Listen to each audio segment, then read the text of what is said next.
Méfiez-vous des apparences. Les footballeurs ne sont pas toujours ce que l'on croit. Sur fond de chant de mouettes, Around the Goal s'est déplacé à la mer du Nord pour rencontrer Stanley N'Soki, le défenseur du club de Bruges. De prime abord réservé, Stan s'affirme, conscient de ses forces, sans pour autant cacher ses failles. Sur fond d'œuvres d'art prestigieuses, rencontre inédite avec une personnalité tout en profondeur.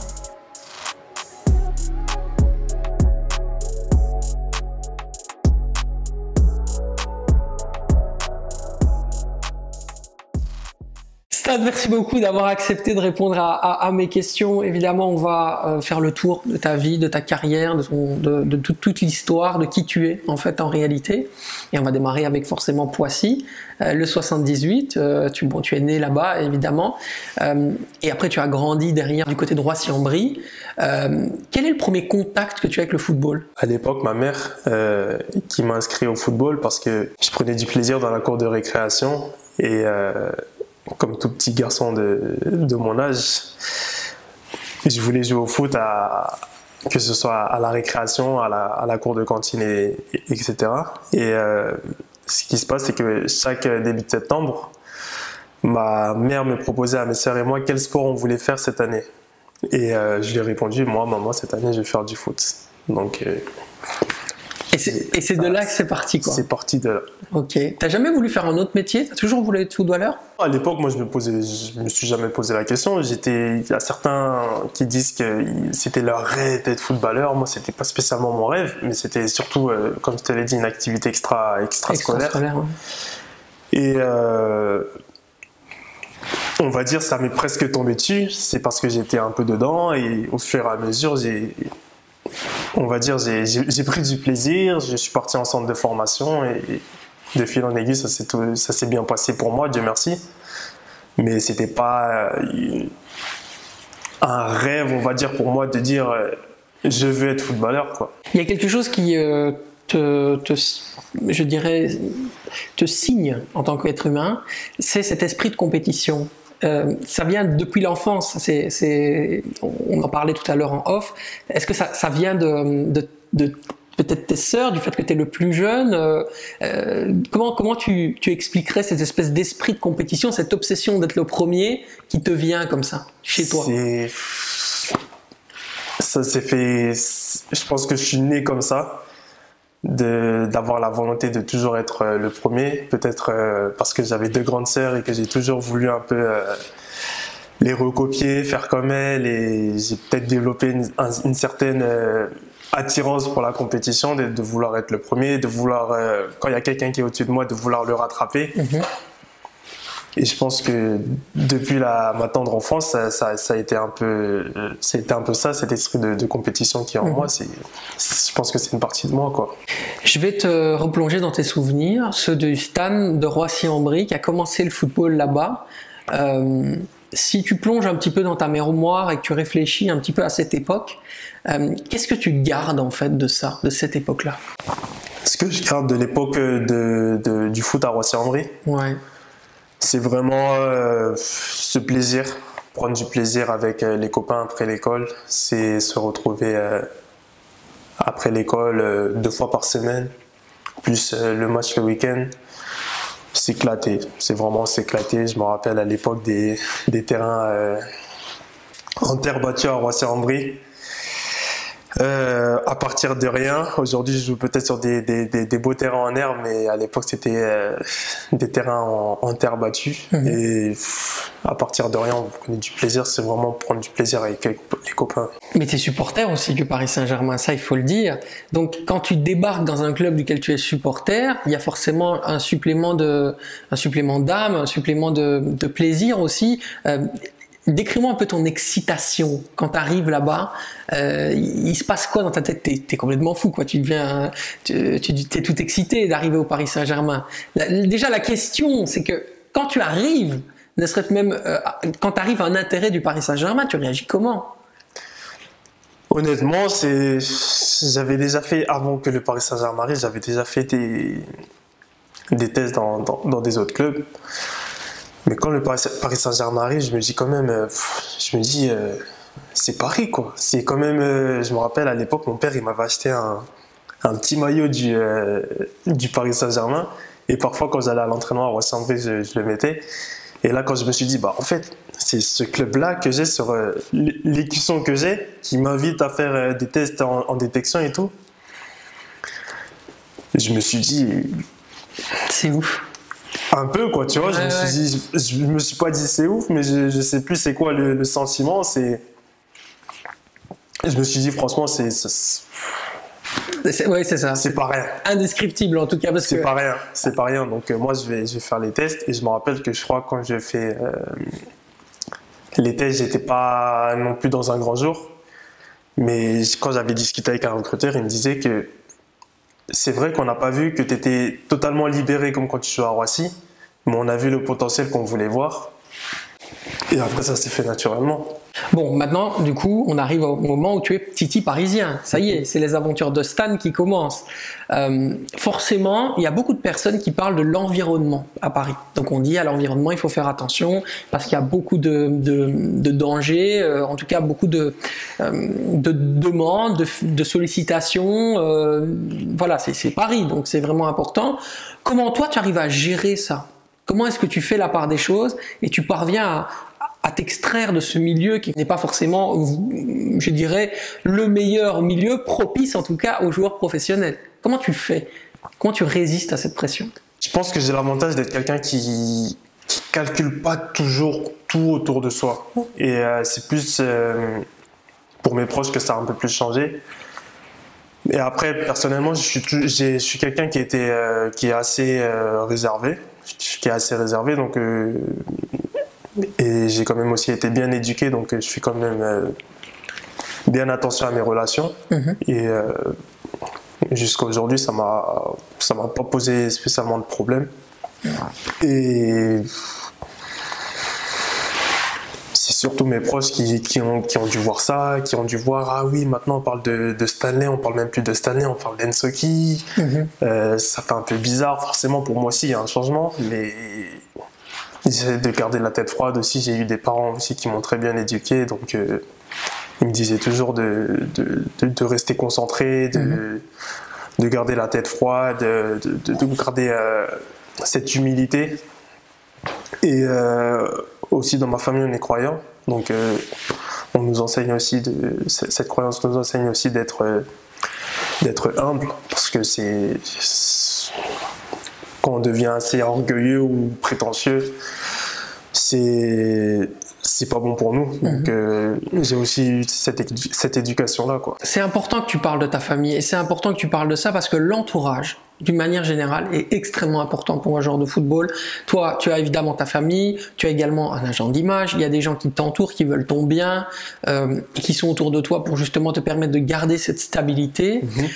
Est-ce que toi, tu es plutôt, on va dire franchement, en mode QLF, c'est-à-dire on reste ensemble, ceux qui ont démarré avec moi, ils restent avec moi, ou alors, t'es pas contre d'ouvrir ton cercle d'amis, s'il y a quelqu'un d'autre, etc., de venir l'intégrer. T'es dans quelle dynamique? Honnêtement, je vais pas dire que je suis fermé, je vais pas dire que ah ouais non, je garde que ça et que ça. Après, il faut aussi savoir que il y a l'aspect professionnel et l'aspect personnel. Je suis pas fermé à toute chose, mais c'est sûr que ma famille elle a une place très importante dans ma vie parce que je suis très familial. L'anecdote, c'est que à chaque fois que je devais rentrer de Roissy-en-Brie à l'époque, c'était Verneuil-sur-Seine, au centre de préformation, le dimanche soir, c'était toujours compliqué. Stanley, fais tes affaires, on doit partir. Et moi, je les faisais toujours au dernier moment parce qu'en fait, je me disais qu'en fait, j'allais gratter à chaque fois 5 minutes, 10 minutes, 30 minutes.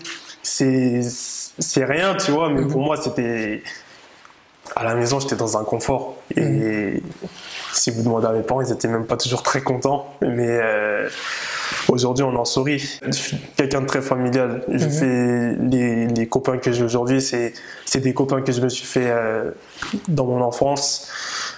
Ça arrive parfois qu'on fasse aussi des belles connaissances. Mais je fais quand même assez attention parce que on ne sait jamais de quoi le monde à l'extérieur, c'est quoi les intentions des uns et des autres, mais je sais que ma famille, même si parfois ça arrive les désaccords, hein, je pense que s'il y a bien quelqu'un qui voudra mon bien, ce sera ma famille, comme Bien moi sûr. par exemple, je voudrais toujours leur bien. Mais tu donnes facilement ta confiance, toi? Pas à quelqu'un que tu ne connais pas, mais ça forcément, on donne assez rarement sa confiance, mais au fil du temps, quand tu apprends à connaître quelqu'un, est-ce que tu donnes ta confiance aux gens? De nature, je suis quelqu'un de très réservé. Donc, D'accord. c'est pas que je fais difficilement confiance, mais je suis prudent, voire très prudent. Donc, je fais quand même toujours attention. J'ai déjà vu des gens suivre le mauvais chemin parce qu'ils se faisaient facilement influencer. On sait que le footballeur, la vie du footballeur d'une manière générale, c'est une vie d'ascète. Tu te lèves le matin, tu vas t'entraîner, tu rentres chez toi, tu fais ta sieste, tu manges, tu dors, tu te reposes, etc., etc., etc. en boucle.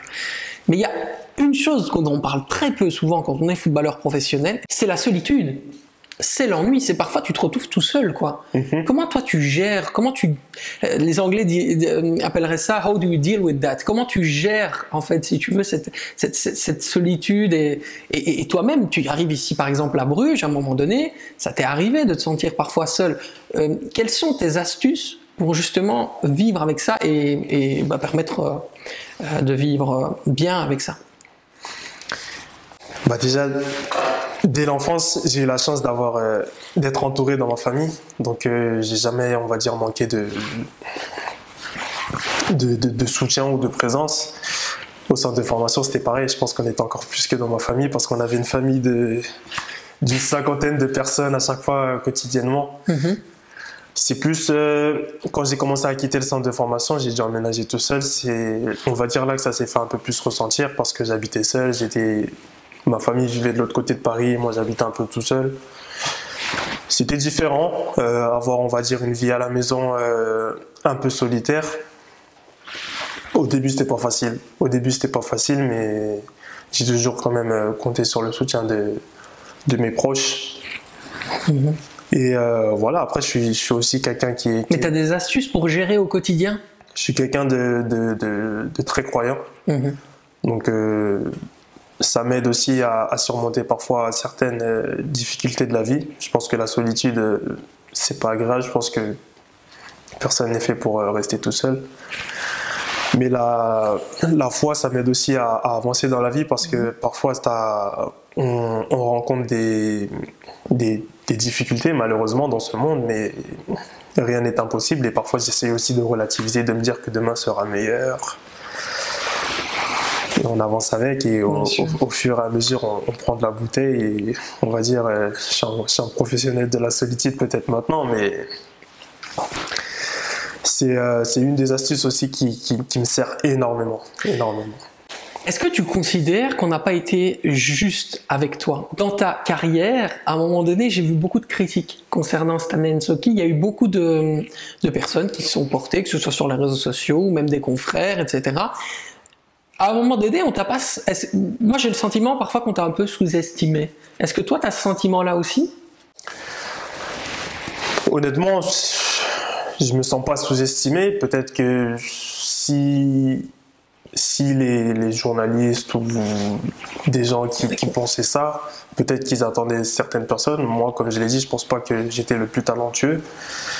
Mais je pense que j'ai quand même cette mentalité de toujours bien faire, de toujours vouloir être le premier. Je pense que j'essaye de travailler justement pour grandir. Et je pense que c'est ce qui a fait aussi la différence. Aujourd'hui, j'ai fait un petit parcours de chemin, mais je suis pas du tout arrivé. Mais honnêtement, vous savez, tout le monde peut dire ce qu'il veut en fait, mais le plus important en fait, c'est moi, c'est comment je me comporte, comment je vais travailler, si je suis satisfait de ma méthode de travail. Je pense que c'est le plus important. Bien sûr, absolument. Mais justement, tu parlais des personnes qui ont pu parler de toi ou entre guillemets des images que les gens ont de toi. Moi, je me rappelle d'une phrase où on m'a dit Stan N'Soki, c'est un bon garçon, c'est un bosseur, c'est quelqu'un de sérieux. Mais il a été pénalisé dans sa progression parce qu'en fait, il manquait de confiance. Est-ce que D'abord, premièrement, qu'est-ce que tu penses de cette phrase? Est-ce que tu penses que d'un moment donné, tu as manqué de confiance qui t'a permis de ne pas progresser? Toi, le compétiteur? Manquer de confiance, je pense pas. Parce que même peut-être quand j'étais petit, on me disait presque que j'étais arrogant. Ok. Donc peut-être parce que peut-être à l'époque, parfois quand j'étais à Roissy-en-Brie, j'étais peut-être un peu parfois dans une forme de facilité. Mm-hmm. Et que peut-être il y a une forme d'ennui qui s'est développée. Mais quand tu es à Nice, par exemple, parce qu'on on va parler de Nice, parce que ici c'est des confrères justement qui sont proches de Nice. Ce fameux manque de confiance, si tu te replonges dans tes souvenirs à Nice, le manque de confiance, ça vient d'où? Le problème principal à Nice, c'était que mentalement, j'étais pas le plus armé. Je pense que c'était vraiment la principale chose et que j'allais parfois avoir vraiment cette irrégularité parce que j'étais capable quand même de faire de bonnes choses et après de faire vraiment de choses beaucoup moins bonnes et c'est vraiment une forme de gestion mentale que j'ai dû apprendre à faire. Aujourd'hui, je pense que c'est mieux qu'à Nice, même si je pense que j'ai encore beaucoup de travail à faire sur cet aspect-là. Mais que forcément, quand le manque de confiance arrive un peu, ça se ressent aussi, je pense, sur le terrain, dans la qualité de travail, dans les performances. Pour le moment, on reste au Paris Saint-Germain et on va parler de la saison 2018-2019. Tu t'entraînes quotidiennement avec des joueurs incroyables. Voilà, des joueurs fantastiques, des Neymar, des Mbappé, des Cavani. Qu'est-ce que tu en retires en tant que joueur? Qu'est-ce que tu retires de ces souvenirs-là? Là, pour te dire, là, c'était vraiment... Je te l'ai pas dit précédemment, mais là, je peux te le dire, c'était un truc de fou. C'était un truc de fou. Tu te retrouves avec des joueurs que tu regardes à la télé, avec qui tu joues à la console. Et là, tu t'entraînes avec eux, tu leur serres la main tous les matins et c'était un truc de fou. Franchement, c'était la qualité qu'il y avait là-bas. C'était incroyable. Mais d'un point de vue humain, quand tu prends du recul, d'accord, prends du recul, un Mbappé, un Cavani, un Neymar, comment tu les définis? Des gens comme ça, que tu as côtoyés. Humainement? Ouais, humainement. Les trois, franchement, c'est hyper humain. Hein. Comme parfois on veut toujours donner des étiquettes à des footballeurs, des stars surtout. Ils sont hyper humains, ils sont d'abord très polis, tous, autant qu'ils soient tous, ils sont tous très polis. Ils aiment tous bien rigoler. Cavani, on va dire un peu plus parce qu'il était un peu plus âgé, il avait vraiment ce côté grand frère. C'était vraiment une belle rencontre au Paris Saint-Germain. Et pour l'anecdote, je me rappelle qu'un jour, Paris n'allait pas très bien et j'étais rentré à la mi-temps, j'avais fait une rentrée un peu énergétique. Et 2 jours après, je crois, ou 1 jour après, au vestiaire, il vient me dire, il me dit, Stan, c'est bien comment t'es rentré, nous, il nous faut ça, des gens qui ont de la volonté, qui vont au duel, il nous faut ça, il continue. Et tu sais, il parlait vraiment, je le respectais vraiment parce que il est uruguayen. Il parlait en français comme si je parlais en français avec toi. Ouais. Et vraiment, je me disais, c'était vraiment respectable à l'époque. Et vraiment, il me disait, ouais, il faut toujours continuer. Et quand un joueur comme ça, il vous dit vraiment que vous faites du bon travail. Et Cavani aussi, Cavani, il a la réputation, et c'est pas qu'une réputation, c'est une réalité, d'être quelqu'un de très humble.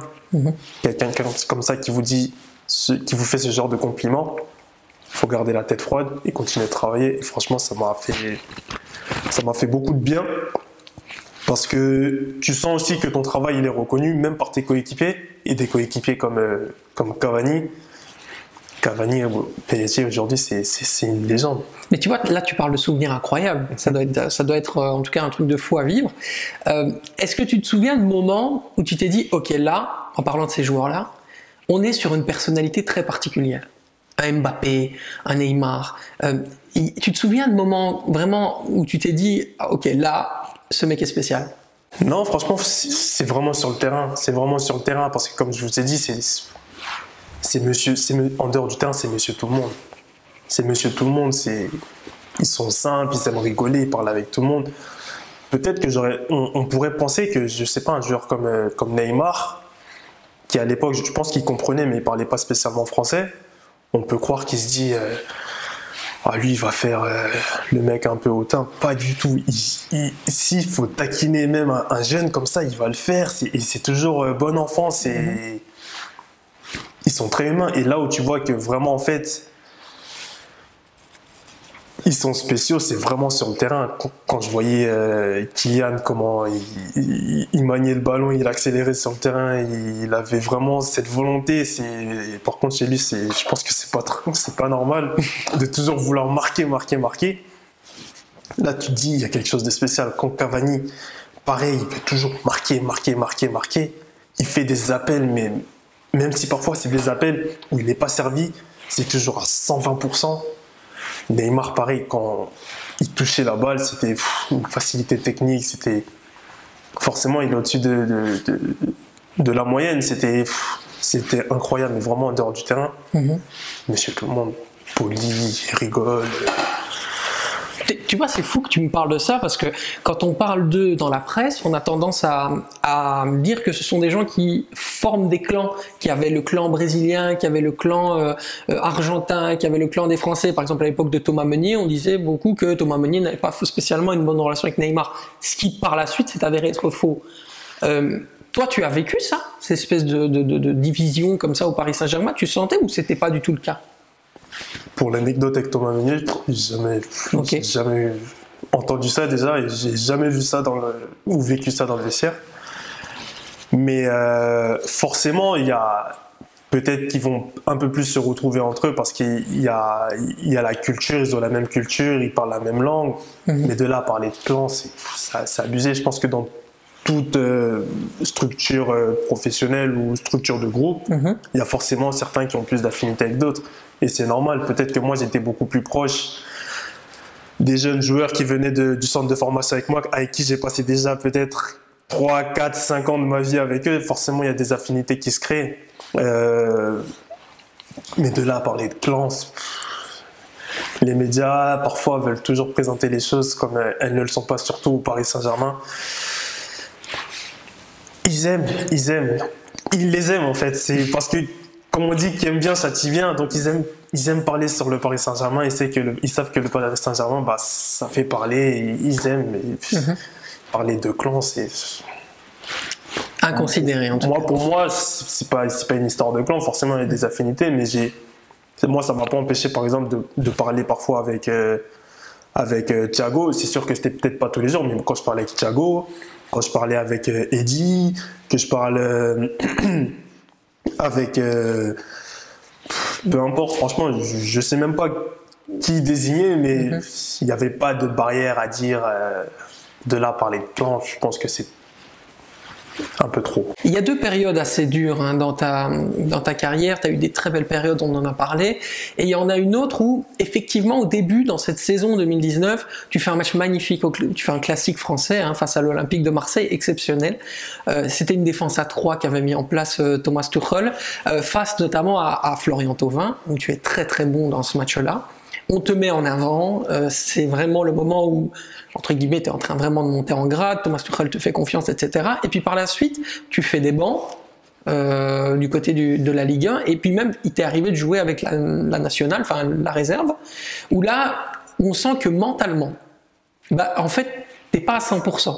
T'es pas à 100% parce que il y a une espèce de transition, tu sais, ce qu'on appelle faire l'ascenseur, en fait, tu montes, tu descends, etc., qui est difficile pour toi. Comment tu vis ce moment?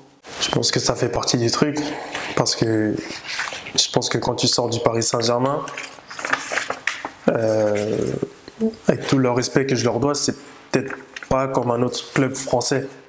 Parce que je pense que passer de U19 à National 2 et de National 2 à, c'est même pas un effectif professionnel, c'est un top effectif professionnel armé pour gagner la Ligue des Champions. Donc forcément, la marche, elle est hyper haute. Parce que déjà, en général, je dis en général parce qu'il y a forcément des exceptions. Bien sûr. La marche, elle est forcément haute pour passer d'un niveau de national réserve à professionnel. Mais ici, au Paris Saint-Germain, tu passes d'un joueur que tu as côtoyé tous les jours pendant 2-3 ans à un mec qui postule au Ballon d'Or. Je comprends. Ça doit être difficile à vivre aussi pour toi mentalement. C'est difficile, ce serait un peu éprouvant, mais faut se mettre au niveau, quoi. Mmh. Et moi qui ai ce caractère-là, vraiment de me mesurer au meilleur, je pense que là, j'ai pas été servi. Je pense que j'ai carrément été plus que servi, mais j'ai essayé de faire mon travail comme je le faisais en senior. Forcément, il y avait des difficultés au début, mais j'ai essayé d'être le plus simple possible, parce que je pense que la première des choses, c'est vraiment de se fondre dans le décor, de se dire que si je fais pas partie de l'exception, de me dire bah lui il est pas en dessous, tu vois. Et au début c'était vraiment ça, et de petit à petit faut essayer de gratter ce qu'il y a à gratter. Quand je jouais des matchs par exemple le classique à Marseille, c'est que le coach il me témoigne sa confiance et je le remercie. C'est que du plus à cet âge-là, parce que vraiment une concurrence contre des joueurs comme Thiago, Presnel, Marquis, j'ai que 18 ans à l'époque. Hein. Dans l'absolu, est-ce que tu penses que tu pourrais réussir au Paris Saint-Germain? Dans l'absolu, ça veut dire à un moment donné dans ta vie, retrouver le Paris Saint-Germain et y réussir. C'est de ça dont je parle. Dans l'absolu, je me dis pas un jour je vais être titulaire. Forcément, c'est dans un petit coin de ma tête, mais si je commence à penser comme ça, c'est que je suis même pas dans le moment présent. Le jour où tu quittes le Paris Saint-Germain pour rejoindre forcément le GC Nice, est-ce que tu te dis pas, c'est frustrant parce que je suis certain que j'aurais pu réussir? Est-ce qu'il y a quelque chose comme ça ou pas chez toi? Le jour où tu pars, tu te dis ah c'est dommage quand même, je suis parti et je pense que j'aurais pu encore donner quelque chose à ce club. Mm-hmm. Non, c'était quand même une décision assez réfléchie. J'essaye jamais de prendre des décisions à la va-vite, à la légère, du jour au lendemain, c'est bon, je vais partir. Mais forcément, il y a une forme de déception de se dire que je suis dans mon club de cœur, je suis dans mon club formateur. J'avais un objectif en ligne de mire un jour, enchaîner les matchs.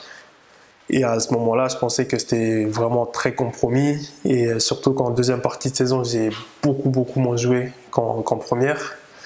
Même si j'avais à l'époque 19 ans, je crois, 19-20 ans. Ouais. Je me dis que c'est quand même assez compromis et qu'il faut quand même que j'ai du temps de jeu pour vraiment aspirer à un jour aller au haut niveau, parce qu'à Paris, ça devenait compliqué, et surtout avec la deuxième partie de saison que j'avais passée, j'ai pris le temps de bien réfléchir, quoi. Si tu avais pu, tu aurais fait toute ta carrière à Paris? Vous savez, avec les siens, on refait le monde. Hein. Ouais, bah oui, je me doute. Forcément, quand tout va bien, on ressent pas l'envie de changer, quoi. J'ai discuté avec un ancien dirigeant du Paris Saint-Germain, qui était là aussi à ton époque, qui m'a dit bah, Stan il peut pas réussir quand il parle de Bruges, tu vois, il pourrait pas réussir et Bruges va le regretter. Et il a même fait entre guillemets, il a même fait comprendre que t'étais pas quelqu'un de très fut-fut. Comment est-ce que comment tu expliques qu'on peut penser ça de toi? Je pense que ça doit être quelqu'un qui me connaît pas très bien, tout simplement, parce que je suis pas là pour faire mon éloge ou quoi, parce que je pense que c'est plutôt aux autres de parler de vous en général. Mais les retours que j'ai plutôt eus, c'est peut-être pas la vérité, mais quand tu condenses un peu tous les éléments de réponse, je pense que jamais quelqu'un vous dira que Stanley n'est pas intelligent, Stanley est bête, il réfléchit pas. Ça doit être quelqu'un qui était soit mal informé, soit qui me connaît pas. On va parler de la période de Nice maintenant, évidemment, la parenthèse niçoise. À À Nice, là aussi, évidemment, on a des confrères qui t'ont décrit en disant il a souvent été pénalisé par des sautes de concentration, un mental défaillant à l'approche des matchs, des erreurs d'appréciation dans ses interventions. Tu considères avoir un mental défaillant? Je vais pas dire un mental défaillant, mais je pense que j'étais beaucoup trop irrégulier. Je démontrais que j'étais beaucoup trop irrégulier, donc forcément, les gens, les observateurs vont me juger par rapport à ce qu'ils voient. Et c'est vrai qu'à Nice, sportivement, j'ai pas toujours fait ce qu'il fallait pour que les observateurs disent parfois autre chose. Peut-être un peu, mais peut-être j'ai parfois fait des bonnes choses, mais pas assez sur la totalité. Ça faisait un rendement très irrégulier, ce qui les laisse dire ça, quoi. Mais il y a aussi des contextes, des situations qui expliquent certains comportements que tu as pu avoir. Par exemple, cette fameuse échauffourée avec Dan Doy. On en a parlé tout à l'heure en off. T'es un gars sérieux, t'es pas un mauvais garçon du tout. Comment est-ce que t'en arrives à ce qui se passe ça, en fait? Est-ce qu'à un moment donné, c'est un mal-être général qui s'exprime à travers cette histoire? Non, c'était voilà. Comme vous l'avez dit, c'était une période très compliquée à cette époque-là. C'était parfois de doutes, de manque de confiance, de frustration, d'énervement. Et je parle en général, pas que de moi. À l'époque, c'était assez difficile à cette période à Nice. Et c'était, on va dire, juste des échanges vifs pendant l'entraînement. Rien de grave. Je pense que ça arrive dans tous les clubs. J'espère le moins possible quand même. Mais parfois, ça amène parfois peut-être à crever l'abcès, mais c'est vraiment anecdotique. Ensuite arrive la belle période. Comme on dit souvent, après la pluie vient le beau temps. La renaissance brugeoise. Ton aventure au club de Bruges, évidemment, démarre cet été. Et il y a un homme qui est hyper important, et on en parlait tout à l'heure en off, c'est Philippe Clément. Philippe Clément, il a dit, moi ce joueur-là, je le veux. Parce que je vais le façonner, je vais en faire un joueur à moi. Lui-même qui était un ancien défenseur, je vais pouvoir travailler avec ce profil pour le rendre encore meilleur. Pourtant, moi je peux te donner cette information-là, les rapports de scouting te concernant n'étaient pas des meilleurs. Mais lui, il a insisté pour te signer. Comment tu définirais ta relation avec Philippe Clément ? Philippe Clément, c'est vraiment, on va dire, comme une figure paternelle un peu ici. Avant que j'arrive déjà, il était très enthousiaste à me faire venir, comme tu le dis. Et j'ai vraiment ressenti cette volonté, d'abord de la part du club, qui m'ont présenté le projet, et ensuite du coach qui presque parfois s'est montré presque impatient à la fois, en me mettant la pression de venir, mais je pense qu'il avait une certaine crainte que je vienne pas. Je pense que j'étais décidé assez tôt, mais j'ai vraiment voulu prendre mon temps parce que c'était comme je t'ai dit, je prends des décisions réfléchies et que à l'époque c'était quand même, je sortais d'une période sportivement parlant compliquée à Nice et il fallait pas que je me trompe. Et aujourd'hui, je pense pas m'être trompé parce que déjà je suis très content d'être ici et j'ai vraiment l'opportunité de bien travailler ici et avec un coach comme ça c'est toujours plus facile parce que c'est quelqu'un de très pédagogue, de très positif, ce qui parfois me fait défaut aussi et il m'aide beaucoup à travailler dans ce sens. Et franchement, c'est vraiment un plaisir de travailler avec lui parce que au-delà d'être un coach de qualité, c'est vraiment une très bonne personne. Franchement, il n'y a rien à dire franchement sur la personnalité. Si quelqu'un vous dit que Philippe Clément c'est une mauvaise personne, alors là, faudra qu'il vienne me le dire en face. Donc, franchement, c'est un plaisir de travailler avec lui parce qu'au-delà des installations du club qui mettent tout en place pour nous mettre dans les meilleures dispositions, travailler avec un entraîneur comme ça, c'est vraiment plaisant. Tu considères ta signature au club de Bruges comme une espèce de renaissance, un renouveau, un vent d'air frais dans ta carrière? Non, du tout. Je pense que c'est juste le fait que j'ai un peu plus de temps de jeu aujourd'hui que sur ma fin de cycle à Nice, et que le fait de pouvoir aussi enchaîner les matchs me permet de chaque à chaque fois, chaque week-end ou en semaine en coupe, de pouvoir corriger ce que j'ai peut-être moins bien fait et de perfectionner ce que je faisais peut-être déjà bien. Et c'est vraiment ce côté enchaînement des matchs aussi qui me sert beaucoup. Et c'était très important pour moi aussi de retrouver du temps de jeu après la dernière partie de saison que j'avais passée à Nice. On arrive maintenant à l'épilogue, ça veut dire la dernière partie, c'est la dernière partie de l'interview. Et je me suis posé une question concernant ta vie, tout simplement. Est-ce qu'il n'y a pas un moment où tu as senti que tout pouvait basculer? Que si tu n'avais pas fait certaines choses, ta carrière n'aurait pas été la même? Ce moment où la pièce peut tomber d'un côté comme de l'autre.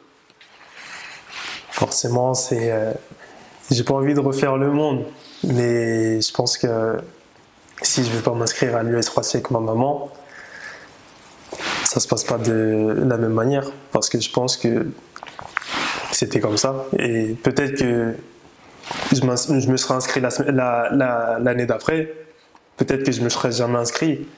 Et peut-être que si je m'étais inscrit l'année d'après, peut-être que ce que j'avais appris la première année avec mes éducateurs à l'US Roissy, j'aurais pris du retard, mais j'ai pas envie de refaire le monde parce que c'est simplement mon parcours. Et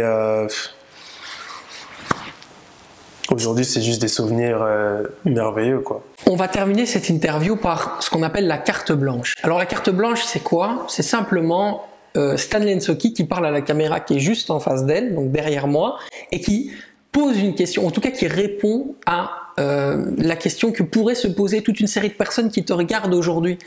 Stanley Nsoki, footballeur au club de Bruges, c'est d'abord Stanley, une personne simple, bien éduquée par ses parents et qui essaye de profiter de la vie comme elle lui a été présentée et de laisser une bonne image de moi. Merci beaucoup de m'avoir accueilli, de m'avoir d'abord accueilli à Bruges, c'est vrai, et de m'avoir tout simplement permis de discuter avec toi pendant cette belle heure. Merci beaucoup. À toi. On est ensemble. Merci.